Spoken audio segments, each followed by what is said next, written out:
When I started agility, there were not a lot of internet resources for agility, so I turned to books. And one book that I studied was Linda Mecklenburg's Developing Handling Skills. Linda, if you don't know, was a pioneer in the sport, and this book was a very important early book of its day. It might still be important. Uh, she's brilliant, and the book shows that. And as I'm studying this book and learning so much, after a while I realized that this was not a good fit for me and my scruffy mixed terrier rescue, Griff. So as I keep studying and I figure, well, maybe I can take some of these concepts he's talking about and dumb them down or adapt them to the level of my dog. And the one concept I pulled from that experience was the lateral send. Now I tell you this because maybe the way I'm about to explain the lateral send is not exactly the way Linda would explain it or describe it, but I think you'll find it useful. In fact, at the end of this video, I'm going to put up her definition of the lateral send you can compare. But I think you're going to find, if you don't know what it is, it's the best tactic you never heard about. So let's get started.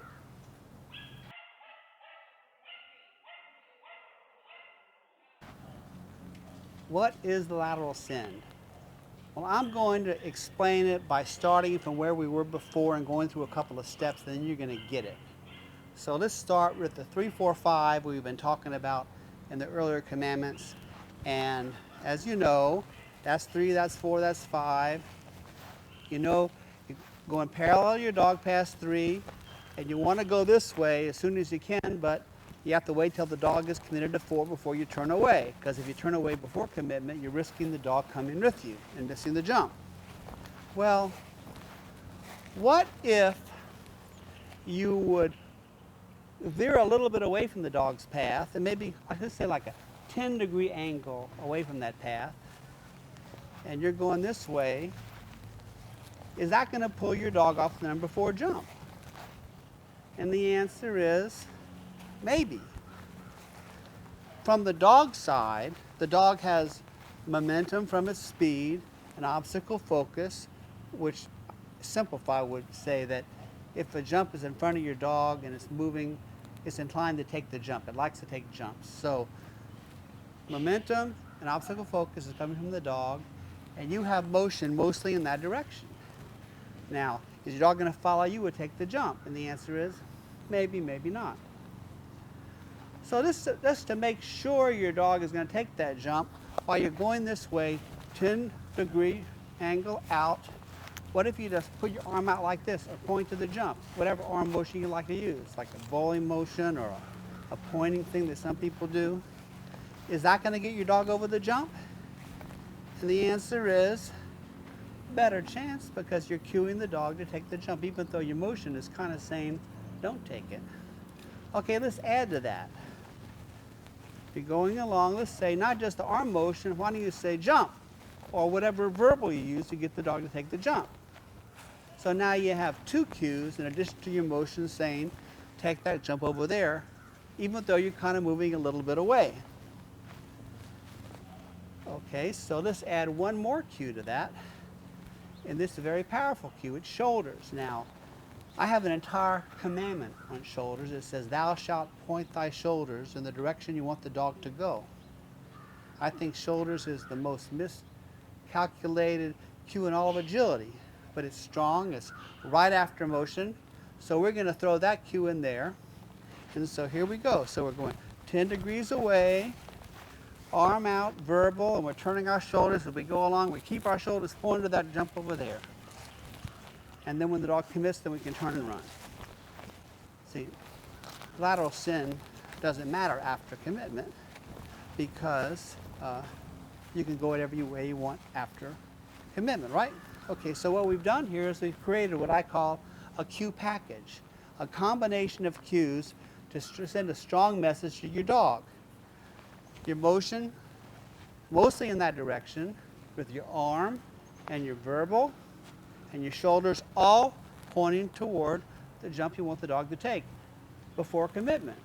Now, you could say, look at the jump. You know, One Mind Dog says that by looking at an object, you're cueing the dog to take that object. Now, I'm not so sure about that, but if you think that's a cue, go ahead and do that too. You're probably doing it anyway. Okay, so you have all these cues you've packaged together, and is that going to keep your dog on that jump while you're moving away? And the answer is, I hope so, because that's the lateral send. Okay, let me describe the lateral send for you in a couple other ways, because one might click in your brain better than another. So one of them is, your dog is taking a line from 3 to 4, and you want to move away from that line at an angle. And you're using these cues to push your dog to keep them in the same line they were already in. You're not changing your line, you're asking them to continue the line that they were already going while you move away. Your cues that are pushing to keep them back in. Another way to say it would be that your dog is going this way and you want to go this way. It's the same thing, but when I get to the examples, you're going to want to use those terms. Those terms are going to apply a little better one to the other, okay? So that's what the lateral send is. Now, but 10 degrees ain't all that much. So the question is, with that very powerful package of multiple cues, can we get more than 10 degrees out of it? And the answer is, I hope so, because I do it all the time. So not only are we just going 10 degrees, maybe we're going 20, maybe 30, maybe 40. Same thing. Always pulling your shoulders and sticking your arm out and whatever else you can do. Look at it or use a verbal. If you don't use verbal, some people don't, you may not need them. The important thing is your arm and your shoulders until they're committed.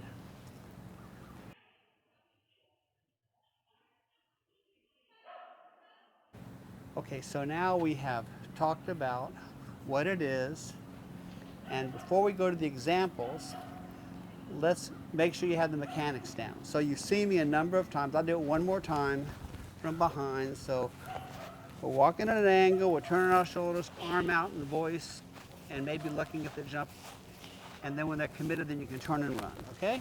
So that's from behind. You've seen that enough. Let's do it facing you. That's 3 and that's 4. Same thing. You go, you turn, you keep your shoulders pointed to where that jump, your arm is out, or you're going like this, you're using your voice or your eyes, whatever other cues you have, using all the cues you have while you're moving away to keep your dog in that line going to the number 4. So why don't you get up and go do it? This is one of those things where you're asking your body to do a combination of things it's not used to. So you need to practice it a number of times to make it part of who you are, because when you're running a course, you can't think, I got to do this, this, and this. It needs to be something you've already coordinated and a little package you just pull up and do. So I'd say, if you're interested in it, do it like 5 times a day each side. Every day, take you what? A minute. When you go to the practice field, do it there a couple of times. You know, before you do it with your dog, and then do it with your dog and see how it's working for you.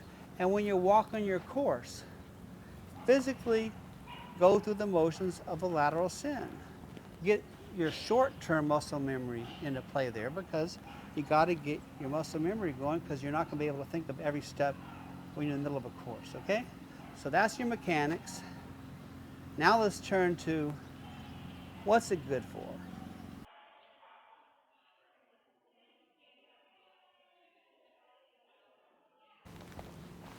What's the lateral send good for? Let me count the ways. Okay, first of all, we've already done the first example because we got the 3, 4, and the 5. Moving away to get closer to 5, do whatever you want to do at 5. That's the first example. Our second is a fast example. And here's the chart. You got to get your dog to the 4, then back into the 5 tunnel. And then after they come out of the tunnel, you got to push them back to the 6. For those of you who don't know what fast is, fast has a distance challenge, and that little dotted line is the line that the handler cannot pass. So you have to get the dog to go 4, 5, 6 without you crossing that line. And here's one way to do it. Okay, you get your dog at an angle going toward that number 4.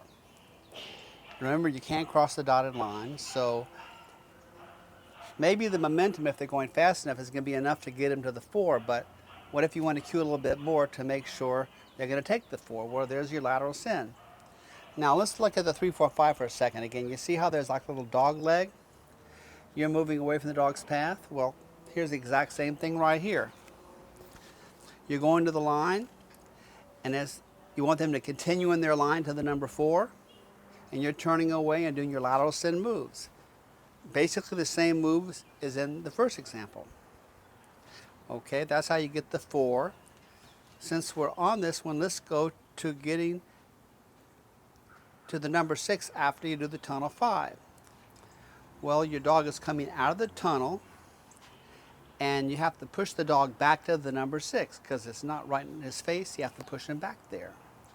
So what I would do is I would maybe move back 6 or 8 feet from the fast line while the dog is in the tunnel, and as the dog is coming out of the tunnel, I want to be converging, moving toward the number 6 jump so that the dog sees me moving as it's coming out of the tunnel. That's the first possible time he can see that cue. And then once again, as I get to that fast line I can't cross, lateral send. Turn your shoulders, arm, and say go. That's all you can really do to cue the dog in that way. Maybe less will work, but this is cueing more to get your dog back over the 6 using your lateral send cues.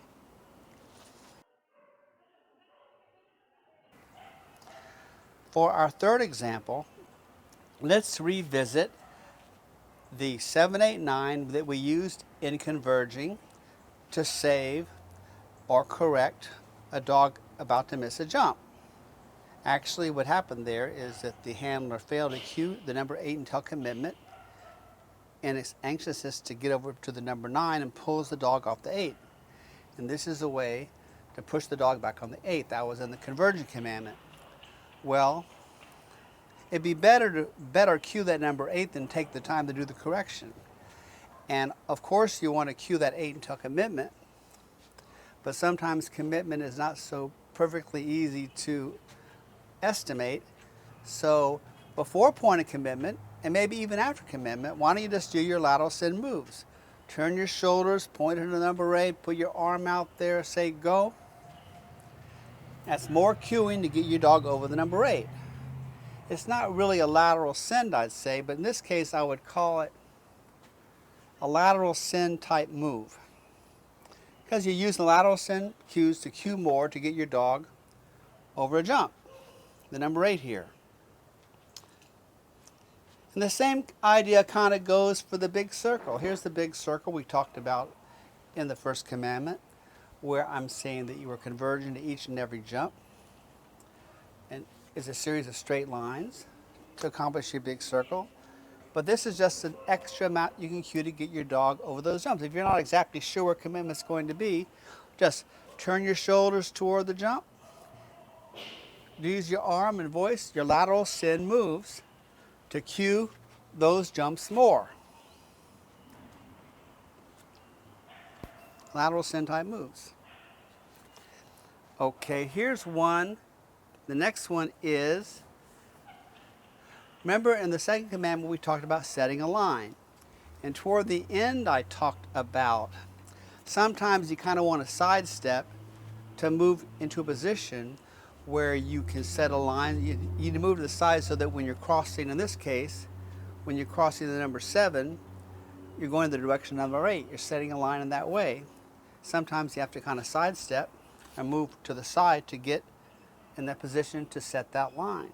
Well, here's a sequence from a trial I was at, and you want to get your dog over the 6, and you could easily kind of go in the inside of that circle, 6, 7, 8, but after 8, there's a circle going the other way. You can see where the 9 is, so I really wanted to be on the other side of the 7 after the 6.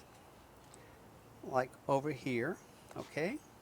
So here's a situation where lateral send comes into play because you want your dog to kind of go one way toward the 6, but you want to go the other way. So this is kind of a way to maybe not go as much toward the 6 with your lateral send. So you're pushing your dog to the number 6 and you're sidestepping. And as your dog is coming to you, you have a little more time to get in position to set your line over the 7 to the 8. Okay, here's another example. This is from a trial. I think we talked about this one in another segment, the one called risk management. That might have not made the cut. Okay, here's the sequence. 5 to the tunnel, 6, and you're coming out, and then the dog has to go over to the 7 and then go the other way to the 8. So the handler, while the dog is in the tunnel, wants to get over by the 8, but has to get it over the 7 first. Now, in this particular situation, when the dog comes out of the tunnel, it's not necessarily going to the jump because it's a little off to the side. The dog might see the handler first and go right toward the handler. So you have to make sure the dog is going to the 7 before you start your lateral send moves. So remember I said that from the beginning in the definition of lateral send, you're pushing away from the line the dog is going in. Well, you need to make sure your dog has that line before you push away from that line. Okay, so in this case, you got to get your dog to the 7. So what I would do there is I'd probably be somewhere between the tunnel exit and the 8. And as the dog is coming out of the tunnel, I would be converging or moving toward the number 7. And when you see the dog kind of shift his position or shift his direction and go toward the tunnel, toward the number 7, he's on the correct line. And once that line is established, he's going where you want it to go, then you can push off of it and do your lateral send move to get over closer to the 8 a little earlier. Okay, so the last one is a little more collected situation, a little slower situation. And as you know, when your dog is going slower or collected, they're more sensitive to your movements and they don't have momentum working against your motions. So you need to be careful about your motions. So this is a 180. And let's say you want to get way over by the 6, all the way past the 6 almost, because you want to do like a front on the landing side of the 6 after you push them over the 5. Well, why not, when you're pushing over that 5, turn your shoulders and say go and do your arm, do all those cues, that little cue package, come every way you can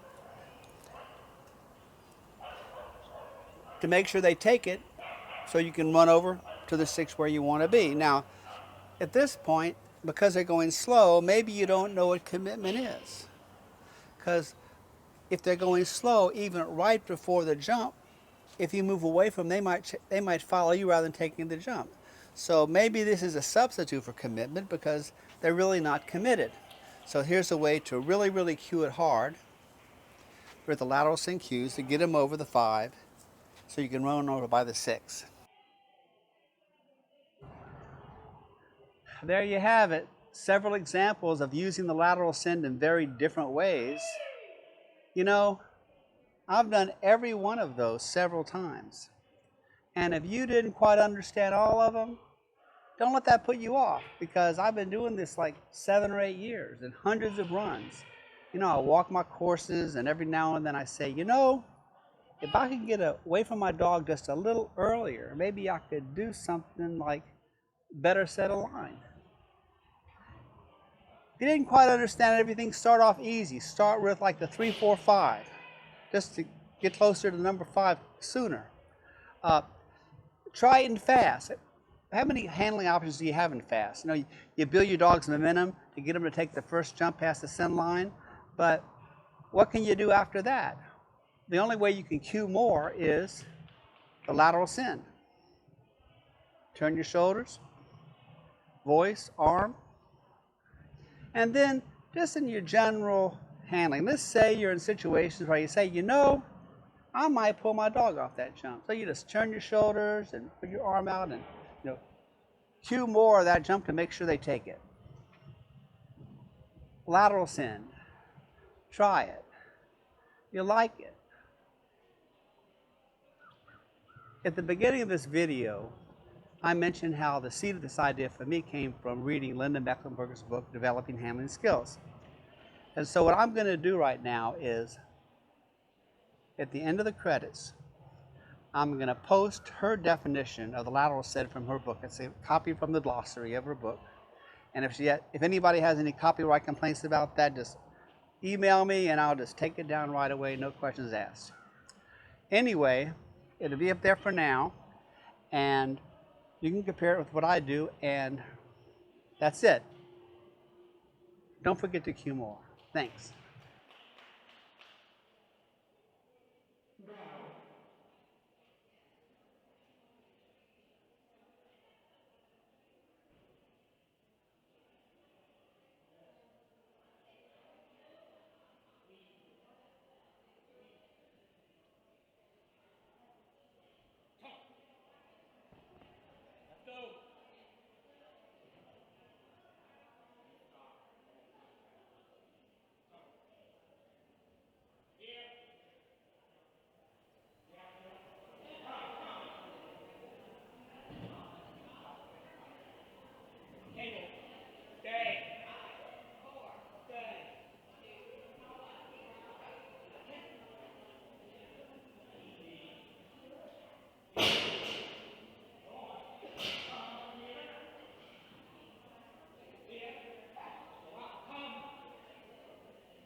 Bravo.